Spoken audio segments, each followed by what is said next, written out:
Hey, this is the Daily Overpass. My name is Eric and I make apps. Now today I want to talk about why sometimes it's really hard to grow when you're good at what you do.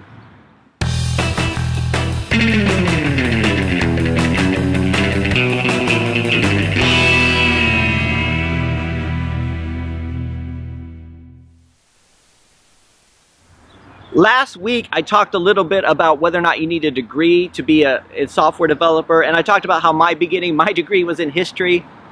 Right? When I came out to the UK, I had no prospects for a job, and I started applying to everything. And I told the story before. I think I told it last year.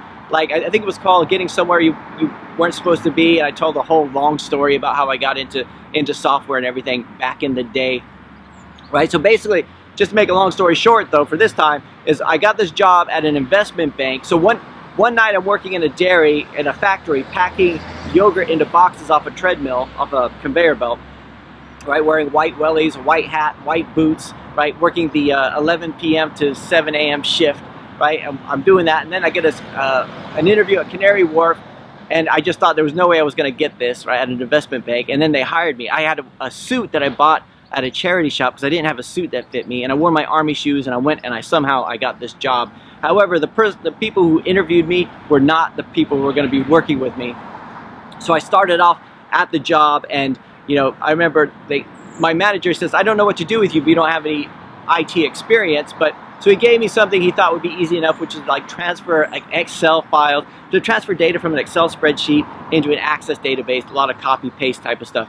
And like when he was explaining to me what to do, I said, so what's the difference between Access and Excel, right?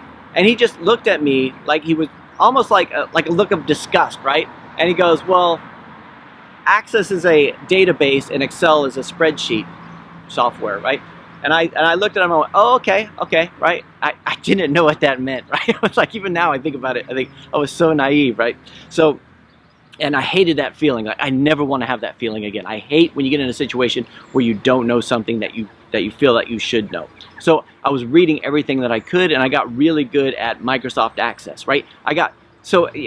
Within like 6 months, I was writing all these queries and everything. I was writing all these management reports, and I became the go-to guy for Access. Even other people in other departments were coming to me with problems they were having with Access because I was really good at it, right? And I didn't know SQL at all. I was only doing like the query designer and everything like that. It was kind of like I didn't see the reason to know SQL at the time. It's so naive now because I use SQL all the time. But it's almost like if you learned HTML through like Dreamweaver or Front Page or something like that, you think, I don't know why I need to learn HTML, and then you learn HTML and think, oh, this is so much more flexible. So anyway, that's not what I'm talking about.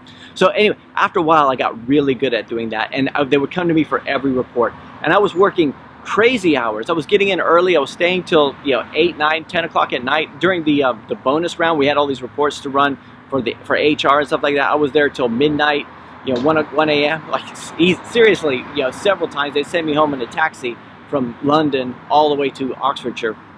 Hundreds of pounds, right? And it was crazy, right? But the thing was, and everybody, I was really good at it. Everyone said, Eric's our best report writer, which was great. It was nice to hear, right? The thing is, I didn't want to be a report writer. I wanted to be a developer. I was still reading all these books on VB, on SQL Server, on all these other technologies, and I was doing all these projects on the side, trying to learn this kind of stuff. And eventually, we had this part where it was a bit slow, right? And I didn't have much to do, and there was another department that needed an application that they thought they would, they wanted to do it in Access to begin with. So I was the ideal candidate. They said, Eric, go talk to these people. I did. I got the requirements, everything like that. I built up the Access database using VBA, so it was actually a little bit of coding, right? And I loved it. They loved it. Everybody was happy with it. And then they said they wanted more.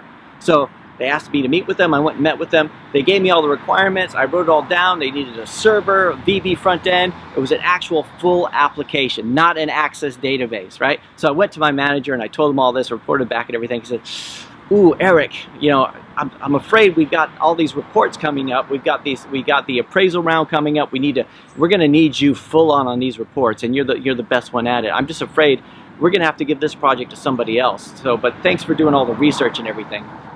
And I was gutted, right? There was no way I was gonna give this project to someone else. So I said, look, what if I The thing is, I was already working crazy hours. So I said, what if you give me a laptop, or let me borrow a laptop, which is what they did, an old ancient laptop, even for that day, right? And I did it on the train, to and from, the 2 hours each way on the train. And I would do it at home on the weekends, building up this database for this other department. And they all kind of thought I was crazy, but in the end, it was exactly what I needed to do. And eventually I was able to go to another department and do some application development, right? But for the longest time, I just couldn't. And the only way I was able to actually get away from doing reports for all the time was I had to leave and go to another place. And that was really hard because I was successful. I was making money. Everybody was happy with the work that I was doing. And this, sometimes this is really hard when you're really good at something, because you feel that you need to grow. You want to do something else. Your family's happy that revenue's coming in. Your fellow employees are happy because you're doing such a good job. Your boss is happy. Everyone's happy except for you, right? And to move on and do something else is hard in that situation because it feels very, very selfish, right? Everyone wants you to be happy. They just want you to be happy doing what you're doing because you're really good at it. I used to read a lot of Tom Peters back in the late 90s, early 2000s. He's like a management guru.